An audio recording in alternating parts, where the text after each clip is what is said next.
A Cybertruck owner was lucky enough that his car didn't fall off the cliff. He was just 3 inches away from going down the cliff. It's that part of the year when we get more and more Cybertrucks getting stuck, especially in the snow. Looks like the Cybertruck veered off the road due to slippery conditions on the road and got stuck in the massive dumps of snow next to the road. Due to the snow dump, the truck didn't fall off the cliff, as there were no guardrails installed.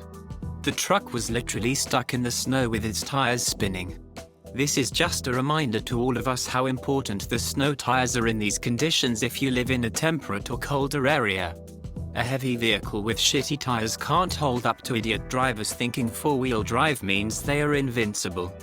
Due to severe weather conditions, the owner had to wait until the help came and the truck was towed out of the snow.